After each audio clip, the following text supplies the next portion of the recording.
Assalamualaikum teman-teman. Judul yang kali ini kami bahas adalah hukum Islam. Nah, di sini kami dari kelompok 4 yang beranggotakan 5 orang. Yang terdiri dari yang pertama adalah Rosalia Andriani. Yang kedua terdiri dari Nurlia Ulfa. Yang ketiga terdiri dari Siti Koimah. Yang keempat terdiri dari Siti Nur Alfisyah. Dan yang terakhir atau yang kelima terdiri dari Nirwana.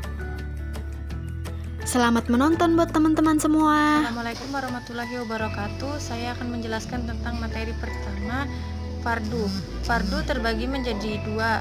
Yang pertama fardu ain, yaitu segala hal yang wajib dikerjakan oleh setiap individu orang Islam yang balik lagi berakal.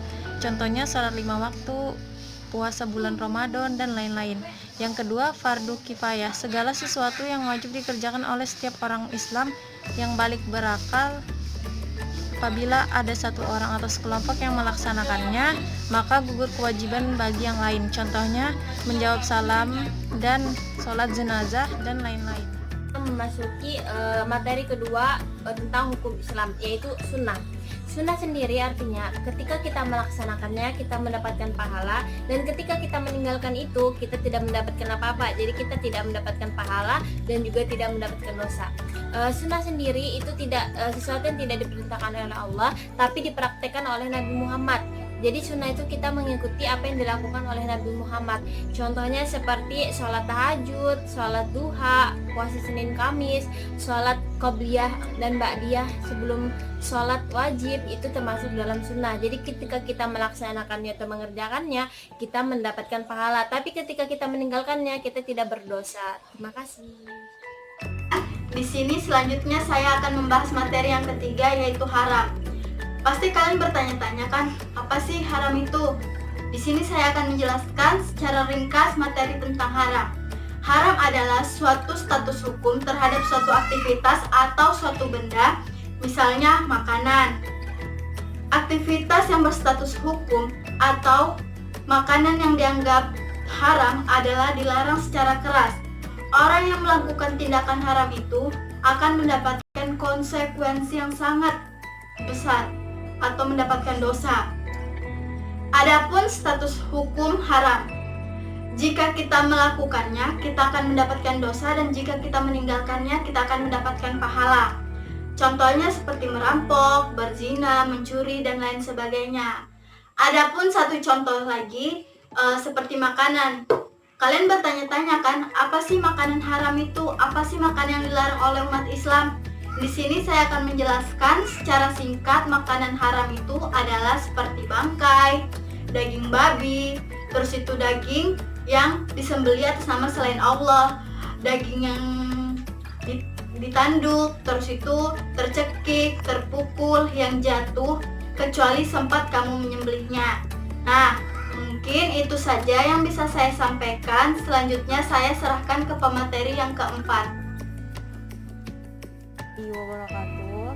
Ya teman-teman, di sini saya akan menjelaskan tentang makruh.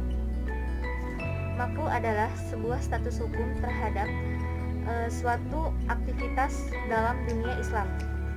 Aktivitas yang berstatus hukum makruh dilarang, namun tidak terdapat konsekuensinya bila melakukannya, atau dengan kata lain perbuatan makruh dapat diartikan sebagai perbuatan yang sebaiknya tidak dilakukan. Ya, di sini ada beberapa contoh makruh, yaitu 1. Makan dan minum dalam keadaan berdiri. 2. Melakukan wudhu di dalam kamar mandi. Yang ketiga, sikat gigi saat berpuasa. Sebagai ulama menyebutnya itu makruh. Yang keempat, ngomong di saat dalam WC. Jadi teman-teman, kita lanjutkan ke materi 5, harus atau mubah. Jadi mubah adalah suatu perkara atau hal yang bisa ditinggalkan dan boleh ditinggalkan dan boleh juga untuk dikerjakan. Jadi tiada berpahala bagi seseorang yang mengerjakannya dan tiada berdosa bagi seseorang yang meninggalkannya. Jadi contohnya seperti makan dan minum, berdiri, melampung, tidur, duduk santai. Nah, jadi hukum ini cenderung cenderung ke perkara yang lebih bersifat keduniaan. Contohnya seperti berdoa tidak menggunakan bahasa Arab, kedua menggunakan media dakwah seperti televisi, radio, internet. Nah, jadi teman-teman bisa menggunakan media berdakwah seperti televisi, radio, internet. Nah, jadi sekian dari materi 5 sekaligus penutup dari kelompok 4. Apabila ada kekurangan dan kesalahan mohon dimaafkan. Wassalamualaikum warahmatullahi wabarakatuh.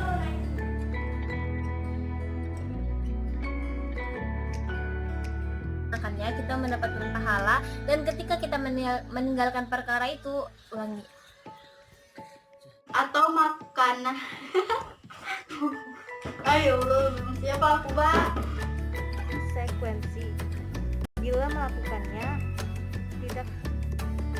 Jadi kita lanjutkan ke materi 5, harus atau mubah. Jadi mubah adalah suatu perkara atau suatu hal yang boleh dikerjakan. Sekian dari materi kami, kurang lebihnya mohon dimaafkan. Khairat, summa salam.